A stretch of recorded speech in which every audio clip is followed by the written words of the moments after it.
कैसे हैं आप सब। राजस्थान में जो अभी चल रहा है उसको लेके बहुत सारे रिक्वेस्ट आए हैं।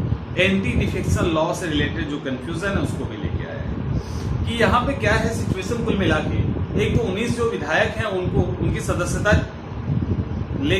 समाप्त करने का नोटिस उनको मिल गया है। 17 तक उनको उस पर क्लेरिफिकेशन करना है। इसके अलावा यहाँ जो सचिन पायलट और उनके टीम के जो मेंबर हैं उनके ऊपर हॉर्स राइडिंग का भी आरोप लगा है। तो हॉर्स राइडिंग भी क्या होता है। इसके अलावा सचिन पायलट ने ना कोई पार्टी बनाई है, ना किसी पार्टी में मिले हैं, ना ही पार्टी ऑफिशियली छोड़ने की बात की है। तो ऐसी स्थिति में एंटी डिफेक्शन लॉ क्या कर सकता है, बाकी सारी चीजें हैं यहाँ पे। तो यहाँ पे हम हॉर्स राइडिंग भी देखेंगे, करंट सिचुएशन को भी देखेंगे और ये देखेंगे कि एंटी डिफेक्शन लॉ का क्या फायदा है और क्या नुकसान है। सबसे पहले एक एक करके देखते हैं ये एंटी डिफेक्शन लॉ क्यों आया। एंटी डिफेक्शन लॉ इसीलिए आया कि आया राम गया राम वाली कुछ कहानी थी, यानी सुबह में कुछ विधायक कुछ और पार्टी में, शाम में कुछ और में और अगले दिन कुछ और में। इसके कारण क्या होता था, जो पॉलिटिकल पार्टीज थी या जो सरकार था वो अनस्टेबल हो जाता था। अनस्टेबल का मतलब अगर मान लेते हैं 60 लोगों को मिलाकर सरकार फॉर्म किया गया है,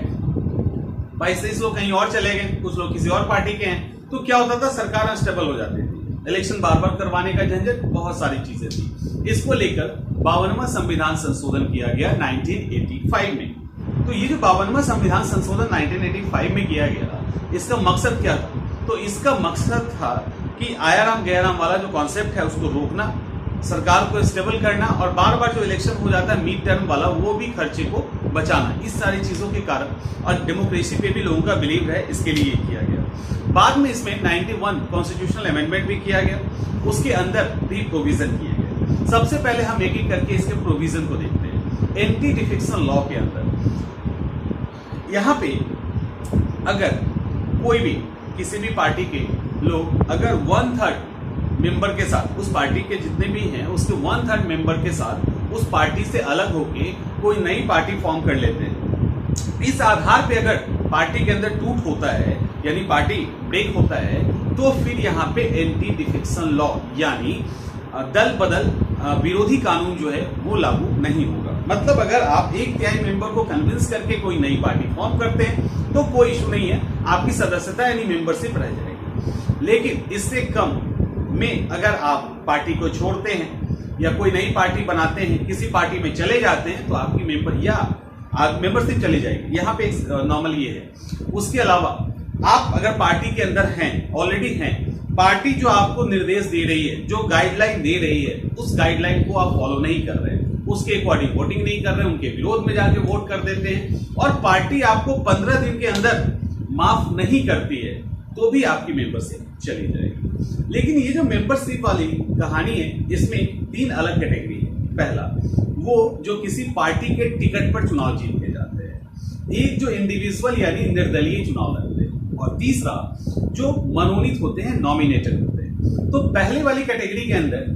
यानी आपने अगर किसी पार्टी के टिकट से चुनाव लड़ा है और विद इन 5 ईयर जब तक सरकार रहती है आप किसी दूसरे पार्टी में चले जाते हैं, कभी भी दूसरे पार्टी में चले जाते हैं, तो फिर आपकी मेंबरशिप चली जाएगी, क्योंकि आपने टिकट किसी और पार्टी से लेके आपने चुनाव लड़ा था और आप किसी और पार्टी को ज्वाइन कर रहे हैं, तो आपकी जो सीट है वो चली जाएगी, सदस्यता चली जाएगी। दूसरा कौन है, जो इंडिविजुअल है, खुद ही लड़े हैं, निर्दलीय हैं। निर्दलीय अगर इलेक्शन जीत जाते हैं और वो किसी भी पार्टी को कभी भी विद इन ए पीरियड अगर ज्वाइन करते हैं तो उनकी मेंबरशिप भी चली जाएगी।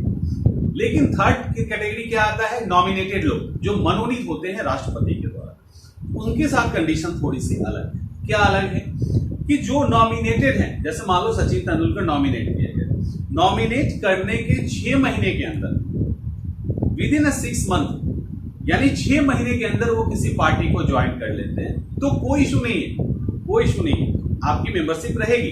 लेकिन 6 महीने के बाद अगर ज्वाइन करते हैं तो आपकी सदस्यता चली जाएगी। तो ये 3 अलग अलग क्राइटेरिया है। और यहां पर क्या है कि एंटी डिफेक्शन लॉ पे डिसीजन लेने का राइट जो है उस पर्टिकुलर हाउस के जो प्रिजाइडिंग ऑफिसर होते हैं, इट मींस की पीठासीन अधिकारी होते हैं, जैसे लोकसभा में अध्यक्ष और राज्यसभा में सभापति या प्रेसिडेंट और लोकसभा में स्पीकर, तो ये डिसीजन लेते हैं और इनका डिसीजन लेने का जो पावर है वो अल्टीमेट है, इस पे कोई चुनौती नहीं दी जा सकती है। हाँ, लेकिन डिसीजन लिया है उस पर्टिकुलर केस में वो या उस इंटेंशन को जज किया जा सकता है, लेकिन उनकी पावर को नहीं। यानी जो कोर्ट में उस पे लेके हम उंगली उठा सकते हैं, बट उनकी पावर को लेकर जुडिशियल रिव्यू या कोई भी चीज नहीं की जाएगी। तो ये तो रहा आपका ये तो वो चीजें रही जो एंटी डिफेक्शन लॉ से रिलेटेड है। अब हम आते हैं हॉर्स राइडिंग को लेकर। हॉर्स राइडिंग जैसा कि शब्दों से ही क्लियर है और डिक्शनरी के अंदर आप जब जाएंगे, हॉर्स राइडिंग का मतलब होता है घोड़े का खरीद बिक्री, और इसी के लिए इसका यूज होता है। ठीक है, हॉर्स राइडिंग का यूज भी इसी के लिए होता है, डिक्शनरी के अंदर भी है, और 1800 से ही इसका यूज इसी वर्ड जो है उसी समय से काम कर रहा है। लेकिन कुछ दिनों से ये पॉलिटिक्स के अंदर भी आ गया है। हॉर्स राइडिंग में एक्चुअली होता क्या था? हॉर्स राइडिंग जो लोग पहले करते थे वो अक्सर अच्छी नस्ल के घोड़े जो थे उनके साथ उनके दाम बढ़ाने के लिए उनको कहीं और बांध देते थे, और थोड़ा क्या कहते हैं उसको तिकड़मबाजी करके किसी भी तरीके से अच्छे नस्ल के घोड़े की जगह खराब नस्ल के घोड़े बेच देते थे। बहुत सारी चीजें हॉर्स राइडिंग के अंदर होती थी। इसको पॉलिटिक्स के अंदर लाया गया। पॉलिटिक्स के अंदर लाने का मतलब ये है कि पॉलिटिक्स के अंदर लाके यहाँ पे किसी भी तरीके से अगर एग्जिस्टिंग जो किसी भी पार्टी के विधायक हैं उसको तोड़कर, उनको बहलाकर, फुसलाकर, डराकर, पैसे देकर तोड़कर अपने पार्टी के अंदर शामिल करना, यानी विधायकों की, सांसदों की जो खरीद फरोख्त होती है उसको हॉर्स राइडिंग कहते हैं। क्या ये लीगल है? तो ये बिल्कुल ही इलीगल है। ये कहीं से भी कॉन्स्टिट्यूशन हो या कोई भी रूल है जहां पे हॉर्स राइडिंग अलाउड नहीं है।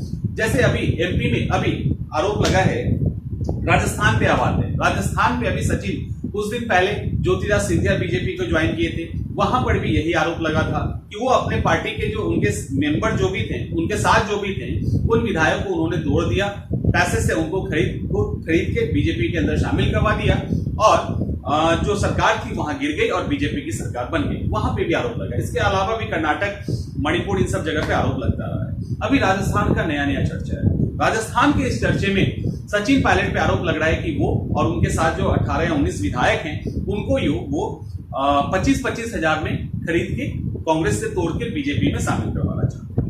ये सचिन पायलट पे आरोप लगा है। ये जो तरीके हैं, जैसे उनको होटल में बंद कर दिया, वहां डील किया जा रहा है, अलग अलग हथकंडे अपनाए जा रहे हैं वहां पे, तो इसको हम लोग कहते हैं हॉर्स ट्रेडिंग। इसी को पॉलिटिक्स के अंदर हॉर्स ट्रेडिंग कहा जाता है, जो इलीगल है, गलत है, अनकॉन्स्टिट्यूशनल है। इससे क्या होता है, सरकार जो है अल्पमत में आ जाती है, सरकार गिर जाती है और विपक्षी पार्टी सरकार बना लेती है। अब सवाल है कि सचिन पायलट ने कांग्रेस भी नहीं छोड़ी है, सचिन पायलट ने बीजेपी को भी ज्वाइन नहीं किया है, और सचिन पायलट जो है कांग्रेस की बात भी नहीं मान रहे हैं, कांग्रेस के गाइडलाइन को भी फॉलो नहीं कर रहे हैं, कांग्रेस को छोड़े भी नहीं है और बीजेपी को ज्वाइन भी नहीं किया। ऐसी स्थिति में यहाँ पे क्या सिचुएशन बन रहा है? क्या एंटी डिफेक्शन लॉ यहाँ पे लगेगा? तो यहाँ पर भी एंटी डिफेक्शन लॉ लग जाएगा। पार्टी अगर अनुशासनात्मक कार्रवाई करे, पार्टी अगर इस तरह की कोई कार्रवाई करे और पार्टी उनके इस हरकत के कारण, जो बागी तेवर है, इस हरकत के कारण पार्टी ने उनके जो भी पोस्ट है उनसे तो हटा ही दिया है, और इसके कारण उनको माफ ना करे और उनकी सदस्यता जाने की अपील करे, तो जो जो विधानसभा के अध्यक्ष हैं वो डिसीजन ले सकते हैं कि इनको एंटी डिफेक्शन लॉ की तरह हटाना है या रखना है। तो अभी भी उनके ऊपर एंटी डिफेक्शन लॉ लग जाएगा, क्योंकि एंटी डिफेक्शन लॉ में एक नियम ये भी है कि अगर कोई भी सदस्य पार्टी का जो गाइडलाइन है, पार्टी का जो निर्देश है, उसको फॉलो नहीं करता और पार्टी उसे माफ नहीं करती है, तो उस पर एंटी डिफेक्शन लॉ लग जाएगा। ठीक है, तो ये है गाइडलाइन। इसके अलावा कुछ और चीजें भी है। और चीजों में क्या है, तो यहाँ पे आप अगर देखें एंटी डिफेक्शन लॉ को, तो उसके ऊपर कुछ क्रिटिसिज्म भी किया जाता है, और एंटी डिफेक्शन लॉ के फायदे भी हैं। फायदे क्या हैं? सबसे पहला, बार बार सरकार के अल्पमत आम में आने या गिरने से वो बच जाती है। मिड टर्म चुनाव में जो होने वाले खर्चे हैं वो भी बच जाती है। कहीं ना कहीं करप्शन या भ्रष्टाचार पे कहीं ना कहीं अंकुश लगता है, क्योंकि उनको अपनी सदस्यता खोने का डर होता है। इसके अलावा लोकतांत्रिक यानी डेमोक्रेटिक जो वैल्यू है, मूल्य है, उसमें जो वो है वो निरंतर बनी रहती है। ये सारे उसके फायदे हैं, लेकिन नुकसान भी है। इसका नुकसान क्या हुआ कि पार्टी छोड़ना, यानी दल बदल के तहत पार्टी छोड़ना, और पार्टी के किसी सिद्धांत से के प्रति असहमति व्यक्त करना, इन दोनों को एक कर दिया। एक करने का नतीजा क्या हुआ? जो अभिव्यक्ति की आजादी है, जो अंतरात्मा की आवाज है सांसद की, मान लो सांसद जरूरी थोड़ी ना है कि सब पार्टी के अकॉर्डिंग चले, पार्टी के गाइडलाइन को एकदम सही माने। तो अपोज करने का जो राइट था, यानी अभिव्यक्ति की जो आजादी थी, वो कहीं ना कहीं एंटी डिफेक्शन लॉ से समाप्त हो गई है। इसके अंदर एक ऐसा भेदभाव है जो नॉमिनेटेड मेंबर और निर्दलीय मेंबर, दोनों के बीच में जो भेदभाव किया गया है, इसका कोई मतलब नहीं। निर्दलीय कभी भी किसी पार्टी को ज्वाइन करते हैं, उनकी मेंबरशिप चली जाएगी। नॉमिनेटेड अगर 6 महीने के अंदर कर लेते हैं तो उनकी मेंबरशिप नहीं जाएगी। तो ये लॉजिकल नहीं है। उसके अलावा विधायक या सांसद जो हैं, उनका जो वैल्यू, वो जो बाहर काम करते हैं, उस हरकतों पे भी कहीं ना कहीं एंटी डिफेक्शन लॉ लगना चाहिए। वो सीमा कहीं ना कहीं सीमित है। तो ये सब इसके डिमेरिट्स हैं, कुछ मेरिट्स हैं। तो ये आपका दल बदल है, और वर्तमान में जो हॉर्स राइडिंग और जो राजस्थान की चीजें चल रही हैं, वो सारी एक्सप्लेन कर दी गई है। मुझे लगता है कि इतने पे क्लियर हो जाना चाहिए, और तब भी क्लियर ना हो तो बताइएगा। एक पॉइंट यहाँ पे एक और छूट रहा है। आर्टिकल 91 में, कॉन्स्टिट्यूशनल अमेंडमेंट 91 में जो था, एक प्रोविजन लाया गया।